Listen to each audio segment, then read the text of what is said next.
Hello good morning students. तो हम आज अपना केमिकल काइनेटिक्स का नेक्स्ट टॉपिक स्टार्ट कर रहे हैं, सूडो फर्स्ट ऑर्डर रिएक्शन। देखो pseudo first order reaction name से क्लियर है, first order it means reactant कितना होगा, एक। रेट ऑफ रिएक्शन ओनली एक ही रिएक्टेंट पे डिपेंड करेगी।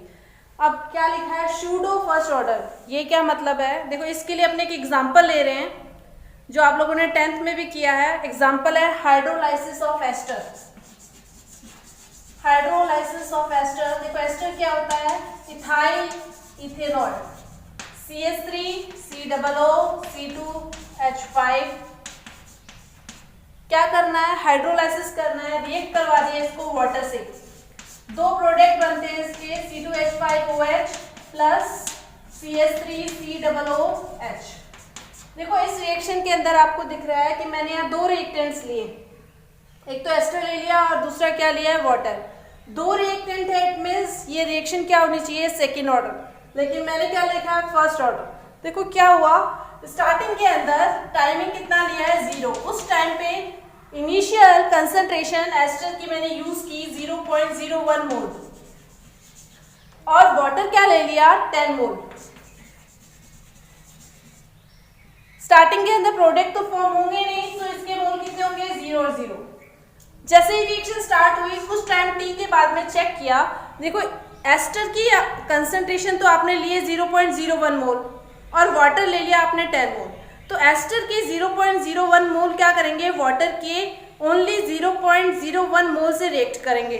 तो कुछ टाइम बाद में क्या होगा, इसकी कंसंट्रेशन तो हो जाएगी 0 और वाटर की कितनी हो जाएगी, 10 में से 0.01 मोल माइनस किए तो बच जाएंगे 9.9 मोल।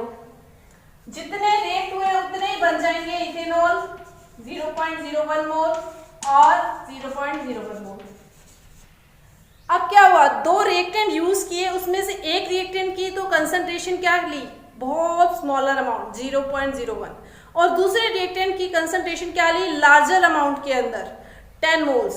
तो अब उस केस में क्या हुआ कि एस्टर तो आपने कम लिया 0.01 मोल और दूसरा वाटर इतना ज्यादा ले लिया, तो 0.01 मोल एस्टर तो वाटर के 0.01 मोल से रिएक्ट कर रहा है। इवन कंटेनर में इतना ज्यादा वाटर पड़ा है बट फिर भी क्या हो रहा है, रिएक्शन ओनली 0.01 मोल की हो रही है। तो उस केस में क्या होगा, जैसे ही एस्टर खत्म होगा रिएक्शन एंड हो गई, तो उस केस में रेट ऑफ रिएक्शन किस पे डिपेंड कर रही है, only ethyl ethanoate, it means ester की कंसंट्रेशन पे।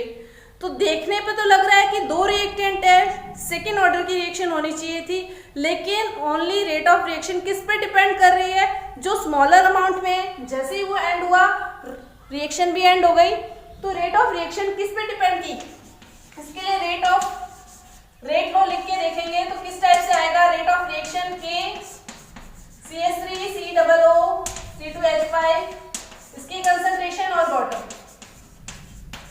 दो पे डिपेंड होनी चाहिए थी, लेकिन ये तो एंड हो गया और उससे रेट ऑफ रिएक्शन भी क्या हो गई, वो रिएक्शन भी एंड हो गई, लेकिन वाटर की कंसंट्रेशन से रेट ऑफ रिएक्शन पे कोई इंपैक्ट नहीं पड़ा। क्यों नहीं पड़ा, देखो स्टार्टिंग के अंदर हमने वाटर कितना लिया था, 10 मोल। आपने पूरा बाल्टी भर के कंटेनर ले लिया, अगर उसमें से एक स्पून आपने वाटर निकाल भी लिया तो आई थिंक उसकी कंसंट्रेशन पे ज्यादा इंपैक्ट नहीं पड़ेगा, एज यूजुअल उसकी अमाउंट उतनी ही लगेगी। तो 10 में से आपने 0.01 ले लिए तो बचे कितने, 9.9। ये पड़े हैं लेकिन रिएक्शन क्या हो गई, एंड। सो वाटर की कंसंट्रेशन पहले जितनी थी अप्रोक्सीमेटली उतनी ही है। सो वाटर की कंसंट्रेशन को हम क्या कर देंगे, कांस्टेंट। कांस्टेंट होने से सिर्फ रेट ऑफ रिएक्शन किस पे डिपेंड कर रही है, एस्टर पे। सो ये रिएक्शन कौन सी हो गई, फर्स्ट ऑर्डर। देखने पे लग रही थी सेकेंड ऑर्डर और है कौन सी, फर्स्ट ऑर्डर, इसलिए इस रिएक्शन को बोलते हैं सूडो फर्स्ट ऑर्डर। देखो सूडो फर्स्ट ऑर्डर क्या है, reaction between two reactant. Condition क्या है, if one reactant is present in larger amount and other is smaller amount. जो स्मॉलर अमाउंट वाला होगा यूज होते ही रिएक्शन एंड हो जाएगी। सो उसी की कंसंट्रेशन पे रेट ऑफ रिएक्शन डिपेंड कर रही है, इसलिए ये रिएक्शन है सूडो फर्स्ट ऑर्डर। ठीक है, reaction between two reactants, one is present in larger amount and other is present in smaller amount. तो इसके आपके एनसीईआरटी के सिलेबस में दो एग्जांपल है। फर्स्ट तो था हाइड्रोलाइसिस ऑफ एस्टर और दूसरा एग्जांपल है आपका inversion of cane sugar. Cane sugar होता है C12H22O11 शुगर, जो नॉर्मल आप चीनी यूज करते हो, उसका हाइड्रोलाइसिस करेंगे तब भी दो ही प्रोडक्ट बनते हैं, ग्लूकोज और फ्रक्टोज। वाटर बहुत ज्यादा होता है लार्जर अमाउंट में और कैन शुगर थोड़ी, तो इसलिए स्मॉलर अमाउंट की कंसंट्रेशन पे ही डिपेंड करती है रेट ऑफ रिएक्शन। सो ये भी कौन से का एग्जांपल होगा, pseudo first order reaction. Start कर रहे हैं temperature dependence of rate of reaction. देखो पहले भी मैंने आपको बताए थे कि रेट ऑफ रिएक्शन को कुछ फैक्टर्स अफेक्ट करते हैं, कैटलिस्ट है, टेम्परेचर है, कंसंट्रेशन ऑफ रिएक्टेंट्स हैं, काफ़ी सारे फैक्टर्स बताए थे। उसमें से हम टेम्परेचर और कैटलिस्ट का इम्पैक्ट फिर से डिटेल के अंदर स्टडी करेंगे। तो अब अपने टॉपिक ले रहे हैं temperature dependence of rate of reaction. देखो उसके अंदर आपको क्या बताया था पहले कि टेम्परेचर इंक्रीज करने पर रेट ऑफ रिएक्शन भी क्या हो जाती है, इंक्रीज। जितना ज़्यादा टेम्परेचर होगा रिएक्टेंट के बीच में रिएक्शन होगी, उनके बीच में कॉलिजन होगा और रेट ऑफ रिएक्शन क्या हो जाएगी, इंक्रीज। देखो इस टेम्परेचर पे काफ़ी सारे साइंटिस्ट ने स्टडी किया था। उन्होंने ये स्टडी किया कि जब भी हम टेम्परेचर, देखो अगर हम दो टाइप के टेम्परेचर ले रहे हैं, एक नॉर्मल टेम्परेचर ले लिया आपने किसी भी रिएक्शन का 10, 20, 30 कुछ भी हो सकता है, उसको मैंने कंसिडर कर लिया T। अगर आपने टेम्परेचर कितना इंक्रीज कर दिया, 10 डिग्री सेल्सियस उसमें इंक्रीज कर दिया, तो उस केस में उस रिएक्शन को, देखो रेट ऑफ रिएक्शन को शो करने के लिए मैंने यहाँ K ले लिया, जिसके अंदर K की वैल्यू ज्यादा होगी उसके अंदर रेट ऑफ रिएक्शन क्या होगा, ज्यादा होगा। तो ये रेट कांस्टेंट ले लिया, पहले नॉर्मल टेम्परेचर पे और दूसरा टेम्परेचर लिया है जिसके अंदर हमने टेम्परेचर को कितना बढ़ा दिया, 10 डिग्री सेल्सियस। तो उसके अंदर साइंटिस्ट ने कैलकुलेट किया है कि rate of reaction, rate constant पहले के कंपैरेटिवली कितना हो जाता है, डबल। ये फिक्स है 2 या 3 टाइम्स हो जाता है। तो जो भी जिन साइंटिस्ट ने इसके ऊपर स्टडी किया उसमें पहले नंबर पे साइंटिस्ट थे वेंटॉफ, लेकिन उन्होंने कुछ ज़्यादा स्टडी नहीं कर पाए। और उसके बाद में नेक्स्ट साइंटिस्ट थे जिन्होंने इसकी पूरी टेम्परेचर डिपेंडेंस को एक इक्वेशन के थ्रू शो किया। वो इक्वेशन थी अरेनियस। अरेनियस इक्वेशन के अकॉर्डिंग K कितना होता है, A capital A small e इसकी पावर -EA अपॉन RT। देखो यहाँ आपको कुछ टर्म्स दिख रही हैं। K ऑलरेडी आपको पता है रेट कांस्टेंट होता है। A it is the Arrhenius factor, it is also called frequency factor. जितने ज्यादा रिएक्टेंट के बीच में कॉलिजन होगी, उसकी फ्रीक्वेंसी होगी, उतना ज्यादा रेट ऑफ रिएक्शन हाई होगा। तो उसको अरेनियस ने डिस्कवर किया अरेनियस इक्वेशन के थ्रू, इसलिए ये फैक्टर है Arrhenius factor. Small e show करता है प्री एक्सपोनेंट फैक्टर। और एक नया आपको टर्म दिख रहा है EA। अदर क्वांटिटीज तो ऑलरेडी आपके लिए नोन है। R कैपिटल R है गैस कांस्टेंट, वैल्यू आपको पता ही है। कैपिटल T टेम्परेचर के लिए शो किया है। अब आ जाते हैं अपने EA। ये क्या होता है, it is the activation energy. अब एक्टिवेशन एनर्जी क्या होती है, इसको अंडरस्टैंड करने के लिए अपने ग्राफ लेते हैं। ग्राफ हम ड्रॉ कर रहे हैं।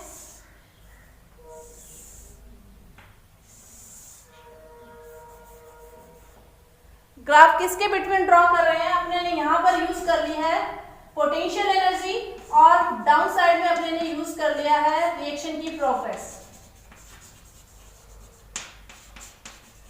ग्राफ ड्रॉ कर रहे हैं हम एक्सोथर्मिक रिएक्शन के लिए।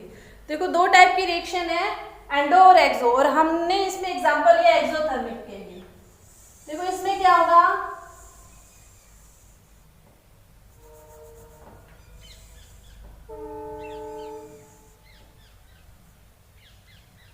यहाँ पर ये जो इस ग्राफ जहां से स्टार्ट हुआ है उसके जो डाउन साइड में ये जो रिएक्शन की अंदर एनर्जी प्रेजेंट है, इस एनर्जी को बोलते हैं रिएक्टेंट की एनर्जी। और इधर राइट साइड जो शो किया है ये एनर्जी है प्रोडक्ट की। देखो इस रिएक्शन में दिख रहा है कि प्रोडक्ट की एनर्जी क्या है, रिएक्टेंट के कंपैरेटिवली लो है। जब हम लो वाली वैल्यू में से हाई वाली वैल्यू माइनस करेंगे तो आंसर आपका कौन सा आएगा, नेगेटिव। और नेगेटिव हीट एंथैल्पी चेंज किस में होता है, एक्सो के लिए। तो ये आपका डायग्राम है एक्सो के लिए। एंडो ड्रॉ करना है तो इसके अंदर आपने क्या करना है, ग्राफ पोटेंशियल और रिएक्शन प्रोग्रेस के बीच में खींचना है। ग्राफ जहां से स्टार्ट करना है वहां से कर दीजिए, लेकिन एंड कहाँ हो जाएगा, यहीं पर।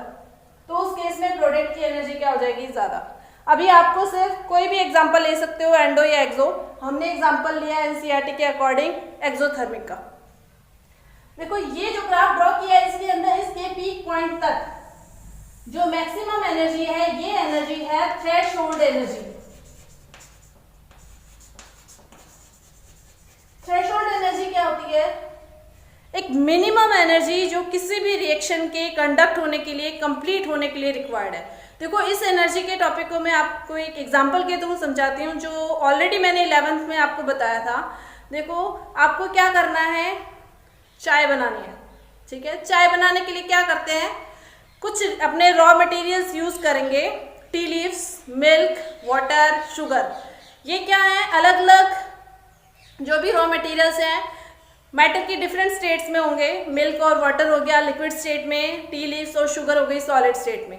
तो आपने 9th में पढ़ा है कि डिफरेंट स्टेट्स के अंदर जितने भी जो मटेरियल हैं उनके पार्टिकल्स के पास में कौन सी एनर्जी होती है, काइनेटिक एनर्जी, कुछ एनर्जी प्रेजेंट होती है।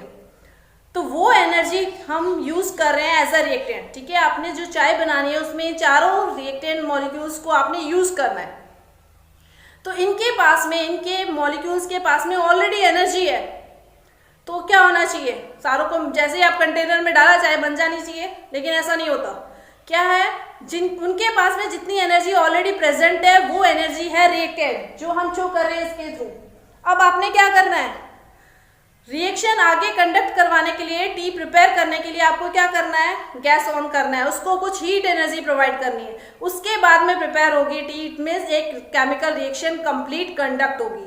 तो उसमें आपने जो आउटर साइड से एनर्जी प्रोवाइड की वो एनर्जी होती है एक्टिवेशन एनर्जी, ठीक है। टी प्रिपेयर करने के लिए जो रॉ मटेरियल्स के पास में ऑलरेडी जो एनर्जी थी, रिएक्टेंट एनर्जी, और कुछ एनर्जी जो आपने प्रोवाइड की एक्टिवेशन एनर्जी, वो कंप्लीट एनर्जी होती है थ्रेशोल्ड एनर्जी। तो अब एक्टिवेशन एनर्जी के टॉपिक पे आ जाते हैं वापस। एक्टिवेशन एनर्जी क्या हुई, कुछ एनर्जी तो ऑलरेडी थी लेकिन उससे रिएक्शन कंप्लीट नहीं हो रही थी। तो जो मिनिमम अमाउंट की एनर्जी किसने एब्जॉर्ब की, minimum amount of energy absorb by the reactant molecules. Reactant molecule जैसे इसको एब्जॉर्ब करेंगे क्या होगा, so that their energy becomes equal to threshold. क्योंकि रिएक्शन को कंप्लीट करने के लिए चाहिए आपको थ्रेशोल्ड। कुछ उसके पास ऑलरेडी थी और कुछ उसने आउटर साइड से लिए। जो ऑलरेडी थी वो रिएक्टेंट एनर्जी थी और जो आउटर साइड से दी गई वो थी एक्टिवेशन, और दोनों का सम हो गया आपका थ्रेशोल्ड एनर्जी। तो देख लो, जैसे इस इक्वेशन के थ्रू आपको क्लियर हो रहा होगा कि आप जैसे टेम्परेचर इंक्रीज करोगे, क्योंकि ई की पावर में है, डिनोमिनेटर में है, लेकिन उसके आगे माइनस साइन लगा हुआ है। तो टेम्परेचर बढ़ने पर रेट कांस्टेंट भी क्या होता है, बढ़ता है, और बढ़ने से क्या होगा, रेट ऑफ रिएक्शन भी इंक्रीज हो जाएगी। सो टेम्परेचर बढ़ने पर रेट ऑफ रिएक्शन बढ़ती है, लेकिन टेम्परेचर 10 डिग्री सेल्सियस बढ़ने पर रेट ऑफ रिएक्शन डबल हो रही है। उससे रिलेटेड जो स्टडी थी वो दो साइंटिस्ट ने की थी, बोल्ट्जमैन एंड मैक्सवेल। उन्होंने इस टर्म को एक्सप्लेन करने के लिए कुछ स्टैटिक्स यूज की थी जो अपने सिलेबस में नहीं है, लेकिन उसको एक्सप्लेन करने के लिए उन्होंने ग्राफ भी ड्रॉ किया था जो अपने देखते हैं। देखो बोल्ट्जमैन और मैक्सवेल ने जो ग्राफ ड्रॉ किया वो कौन सी दो क्वांटिटी के बीच में किया, फ्रैक्शन ऑफ मॉलिक्यूल Ne/Nt, और दूसरे साइड में उन्होंने यूज कर लिया काइनेटिक एनर्जी। देखो Nt क्या होता है, टोटल नंबर ऑफ मॉलिक्यूल्स, और Ne क्या था, ऐसे मॉलिक्यूल्स थे, number of molecules that have energy.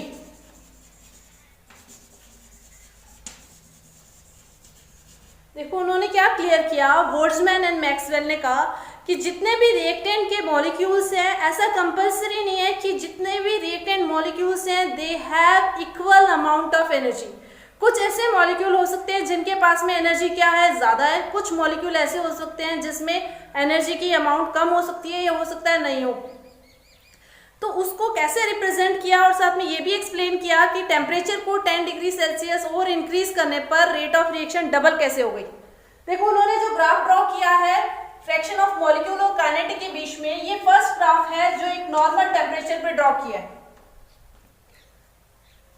तो नॉर्मल टेम्परेचर से पहले अपने देखते हैं एनी, ये क्या टर्म्स हैं, जो टोटल नंबर ऑफ मॉलिक्यूल्स हैं जो प्रेजेंट होंगे एज अ रिएक्टेंट्स, उनको तो हमने शो किया एंटी से। और एनी क्या है, जैसे 20 मॉलिक्यूल्स हैं उसमें से 10 मॉलिक्यूल के पास में ही क्या है, एनर्जी है जो रिएक्शन में पार्टिसिपेट कर सकते हैं। तो उस केस में क्या हुआ, उन मॉलिक्यूल्स को उसने रिप्रेजेंट किया एनी से।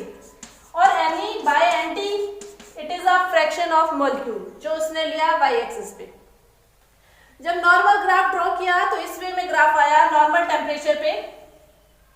अब उसने क्या किया, टेम्परेचर को 10 डिग्री सेल्सियस और ज्यादा इंक्रीज कर दिया। तो उस केस में क्या हुआ, ग्राफ क्या हो गया, उसका जो पीक पॉइंट था वो थोड़ा डाउन हो गया और जो सेकेंड ग्राफ है उसकी विड्थ कंपैरेटिवली इंक्रीज हो गई और वो थोड़ा सा राइट साइड मूव कर गया। देखो अब क्या है, फर्स्ट ग्राफ के अंदर ये पूरा जो एरिया है, मान लिया कि ये एरिया शो कर रहा है कि पूरी रिएक्शन के अंदर 20 मॉलिक्यूल्स पार्टिसिपेट कर रहे हैं। ये पूरा फर्स्ट ग्राफ है, इसका जो ये एरिया है ये पूरा शो कर रहा है कि 20 मॉलिक्यूल्स पार्टिसिपेट कर रहे हैं। और उन मॉलिक्यूल, जिन मॉलिक्यूल के पास में ज्यादा एनर्जी है उसको मैं यहाँ शो कर देती हूँ ऐसे शेडो ग्राफ से। अब क्या हुआ, जैसे ही टेम्परेचर को 10 डिग्री सेल्सियस और ज्यादा इंक्रीज कर दिया तो पीक पॉइंट तो कम हो गया, यानी मॉलिक्यूल्स कम हो गए। लेकिन उसने स्टडी करके बताया कि फर्स्ट ग्राफ और सेकंड ग्राफ की शेप में जो भी चेंजेस हुए, लेकिन उनके अंदर का एरिया, दोनों ग्राफों के अंदर का एरिया क्या था, सेम था। चाहे ग्राफ की शेप थोड़ी चेंज हो गई है, ब्रॉडन हो गई है, लेकिन दोनों का एरिया सेम है। इट मींस पहले भी रिएक्शन में 20 मॉलिक्यूल्स थे और बाद वाली रिएक्शन में भी टेम्परेचर 10 डिग्री सेल्सियस बढ़ने पर भी कितने मॉलिक्यूल्स हैं, 20। अब पहले में मान लिया अपने ने 20 में से 10 मॉलिक्यूल्स के पास में क्या थी, ज्यादा एनर्जी थी और 10 के पास में एनर्जी नहीं थी, जो हमने शो किया इस टाइप से शेडो वाले ग्राफ से। टेम्परेचर 10 डिग्री सेल्सियस बढ़ाने पर क्या हुआ, ग्राफ क्या ब्रॉडन हो गया, लेकिन कुछ एरिया ये देखो यहाँ और इंक्रीज हो गया, यानी अब 20 में से जो 10 थे अब 18-19 मॉलिक्यूल्स के पास में एनर्जी क्या हो गई, ज्यादा। अब पहले वाले में 10 मॉलिक्यूल्स ही पार्टिसिपेट कर रहे थे, 10 के बीच में रिएक्शन होगी और रिएक्शन जाके कब जाके एंड होगी, 10 डिग्री और बढ़ा दिया तो अब कुछ मॉलिक्यूल्स उसमें और ऐड हो गए जिनके पास में क्या हो सकती है, एनर्जी। तो रिएक्शन अपने आप फास्ट होगी। आप एक चाय जो बना रहे थे, रिएक्शन कंप्लीट करवा रहे थे, आपने एक तो सिम पे कर रखा है गैस, रिएक्शन होगी। अब जैसे ही आपने गैस तेज कर दिया तो ऑब्वियसली रिएक्शन क्या हो जाएगी, फास्ट हो जाएगी। उसमें क्या हो गया, कुछ मॉलिक्यूल जिनके पास में एनर्जी नहीं थी अब वो भी एक्टिव हो गए, यानी पहले के कंपैरेटिवली मॉलिक्यूल्स का नंबर, हायर एनर्जी वाले मॉलिक्यूल्स का नंबर क्या हो गया, ज्यादा हो गया। तो ऑब्वियसली रेट ऑफ रिएक्शन पहले के कंपैरेटिवली क्या हो जाएगी, डबल हो जाएगी। और साथ में देखो इसका पीक पॉइंट पहले वाले ग्राफ का कम काइनेटिक एनर्जी पे और सेकंड वाले ग्राफ का पीक पॉइंट क्या है, हायर एनर्जी पे। तो obviously 10 degree Celsius temperature increase करने पर रेट ऑफ रिएक्शन क्या होगी, पहले के कंपैरेटिवली अप्रोक्सीमेटली क्या होगी, डबल हो जाएगी। तो ये एक्सप्लेन किया था बोल्ट्जमैन और मैक्सवेल ने अपने ग्राफ के थ्रू। अब अपने नेक्स्ट टॉपिक ले रहे हैं कि अगर आपको एक ही रिएक्शन दे रखी है और रिएक्शन के अंदर पहले कोई पर्टिकुलर टेम्परेचर दे रखा है, उस पर्टिकुलर टेम्परेचर पे कोई रेट कांस्टेंट होगा रिएक्शन का, थोड़ी देर बाद में उसी रिएक्शन, सेम रिएक्शन का क्या कर दिया आपने, टेम्परेचर बढ़ा दिया, तो उस केस में उसका रेट कांस्टेंट भी क्या होगा, बढ़ जाएगा, चेंज होगा। तो उसको कैसे कैलकुलेट करना है, उस पर बेस काफी न्यूमेरिकल्स आते हैं, तो उसके लिए हम एक फॉर्मूला डेराइव करेंगे। इसके लिए हम ले रहे हैं अपनी अरेनियस इक्वेशन। क्या थी अरेनियस इक्वेशन,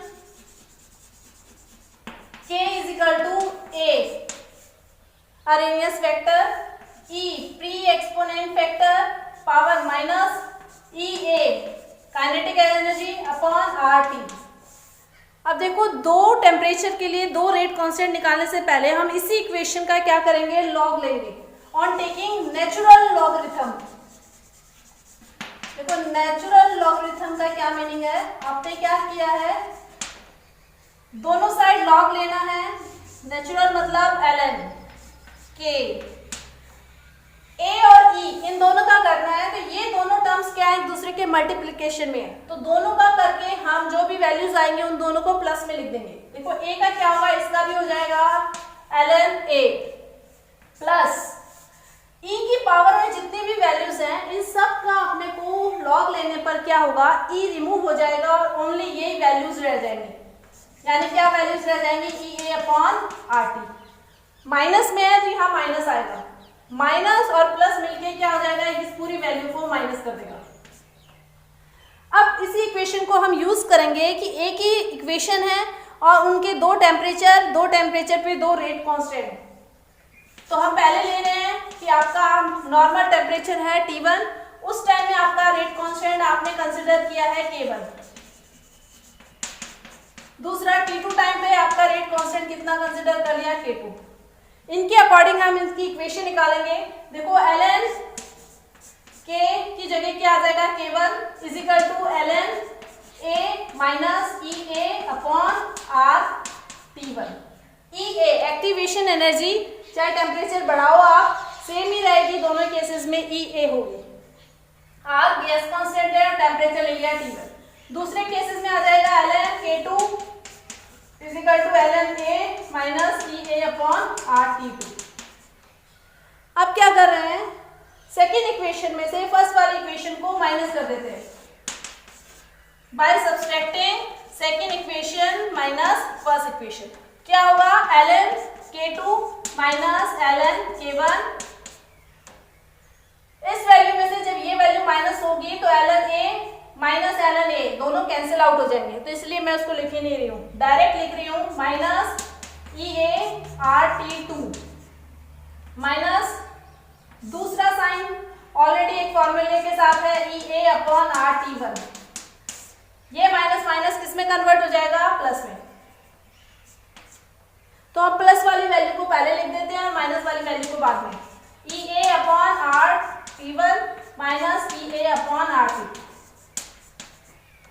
क्या कॉमन आ रहा है, ई ए सेम है, आर भी सेम है, तो अपने ने क्या कर लिया, ई ए अपॉन आर को बाहर कर दिया और यहाँ रह गया 1 upon T1 minus 1 upon T2। ln log के अंदर क्या फार्मूला है, अगर कोई भी दो वैल्यूज माइनस में है तो उसको हम कैलकुलेट करके क्या कर देते हैं, डिवाइड कर देते हैं, ln K2 upon K1। ln और log के अंदर क्या डिफरेंस है, जब भी आपको ln को log में कन्वर्ट करना है तो उसको किससे मल्टीप्लाई करते हैं, 2.30 से। तो यहाँ 2.30 log K2 upon K1 is equal to E A upon R और ब्रैकेट में क्या है 1 upon T1 minus 1 upon T2। इसको वापस लिख देती हूँ, देखो क्या किया अपने ने, 2.303 log K2 upon K1 is equal to E A upon R और ब्रैकेट के अंदर है 1 upon T1 minus 1 upon T2। 2.303 को जब हम राइट साइड लेके जाएंगे तो डाउन साइड आ जाएगा और क्या फॉर्मूला बन जाएगा, log K2 upon K1 is equal to E A upon 2.303 R और ये जो वैल्यूज है 1 upon T1 minus 1 upon T2, इसका एलसीएम लेके T1 T2 और यहाँ T2 माइनस T1। तो ये आपका फॉर्मूला है, कब यूज करना है। देखो इसका डेरिवेशन तो कम ही आता है, इस पे बेस न्यूमेरिकल आते हैं कि आपको एक ही रिएक्शन गिवन होगी जिसके अंदर दो डिफरेंट टेम्परेचर पे दो डिफरेंट रेट कांस्टेंट हो गए। एक रेट कांस्टेंट देके आपको दूसरा पूछा जा सकता है, टेम्परेचर्स देंगे और एक्टिवेशन एनर्जी देंगे। तो आपने डायरेक्ट फॉर्मूला लर्न करना है, log K2 upon K1 is equal to E A upon 2.303 R की वैल्यू याद रखनी है आपने, ब्रैकेट के अंदर T2 minus T1 into upon T1 T2। तो इसके ऊपर बेस न्यूमेरिकल्स करने हैं आपने और इस फॉर्मूले को अच्छे से